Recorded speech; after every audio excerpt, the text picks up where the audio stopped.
जरा सोचिए, आप सालों से वोट दे रहे हो, इस बार आपका नाम लिस्ट से ही गायब है। चुनाव के दिन आप वोट नहीं दे पाते और जब आखिर में इंसाफ मिलता है तब तक चुनाव खत्म हुआ। पूरे 6 महीने हो चुके होते हैं। ये सिर्फ एक इंसान की कहानी नहीं है, ये लाखों लोगों की कहानी है। आज बात करेंगे SIR की, स्पेशल इंटेंसिव रिवीजन, कि उन 5 बड़े लूप होल्स की जिन्होंने आम वोटर्स का हक छीना।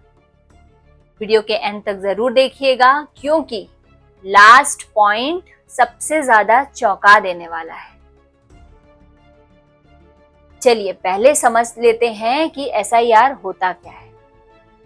वोटर लिस्ट को साफ करने के नाम पर बिहार और बंगाल में एक नया बहुत सख्त वेरिफिकेशन प्रोसेस शुरू किया गया।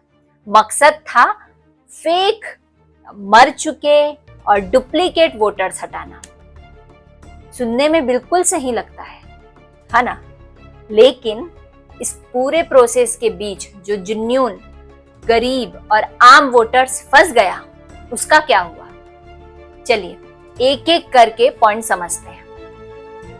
नंबर 1, टाइमिंग का पूरा खेल था। बिहार में इस नए वेरिफिकेशन प्रोसेस के आधार पर नवंबर 2025 में असेंबली चुनाव करवाया गया, लेकिन ये पूरा प्रोसेस सही था या गलत था, इसका फैसला 27 मई 2026 को, यानी चुनाव खत्म होने के पूरे 6 महीने बाद, जिस वोटर का नाम लिस्ट से काटा गया, उसे बोला गया आप आगे जाकर रिव्यू मांग सकते हो, लेकिन इसका वोट डालने का मौका वो तो हमेशा के लिए चला गया। इंसाफ मिला जरूर, लेकिन इतनी देर से कि उसका अब कोई मतलब ही नहीं बचा। अब नंबर 2, नियम सिंपल था। अगर वोटर ने तय डेडलाइन तक अपना एन्यूमरेशन फॉर्म जमा नहीं किया, सीधा नाम लिस्ट से बाहर।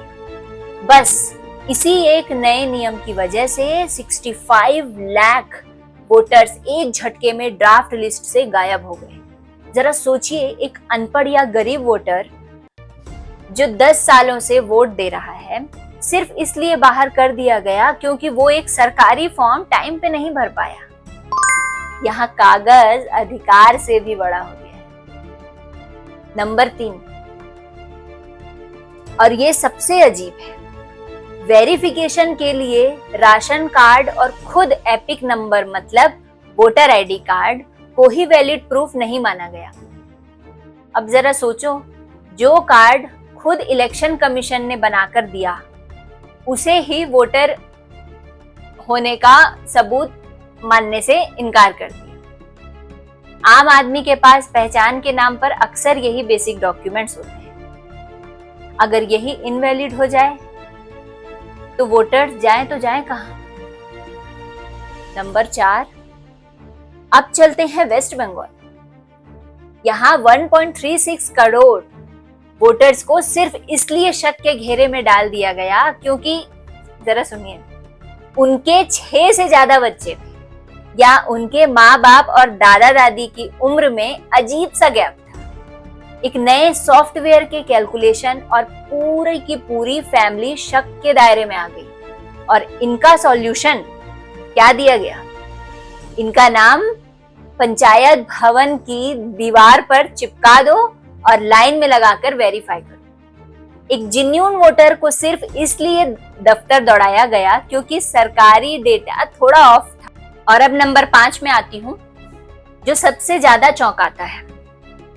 जब 1.40 करोड़ लोगों को डॉक्यूमेंट वेरिफिकेशन का नोटिस मिला, उन्हें अपना केस साबित करने के लिए मिला सिर्फ 10 दिन का एक्स्ट्रा टाइम। जरा सोचिए, एक मजदूर जो रोज कमाता खाता है, जो दूर दराज गांव में रहता है, वो सिर्फ 10 दिन में सरकारी दफ्तर के चक्कर काटकर अपना प्रूफ कैसे जमा करेगा? और ऊपर से कई लोगों से क्लास 10th का एडमिट कार्ड या पास सर्टिफिकेट मांगा गया। उन बुजुर्गों का क्या जो कभी स्कूल ही नहीं गए? अब ये भी साफ सुन लीजिए, ताकि पूरी तस्वीर सामने हो।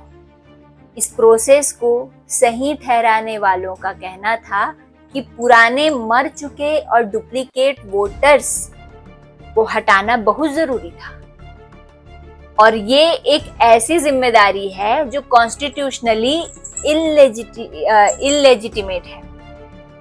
ये भी सच है कि जब जब सवाल उठे कुछ सुधार भी हुए, जैसे आधार को बाद में एक डॉक्यूमेंट के रूप में जोड़ना, डेडलाइन को थोड़ा बढ़ाना और क्लास 10th एडमिट कार्ड को भी सहायक प्रूफ मान लेना।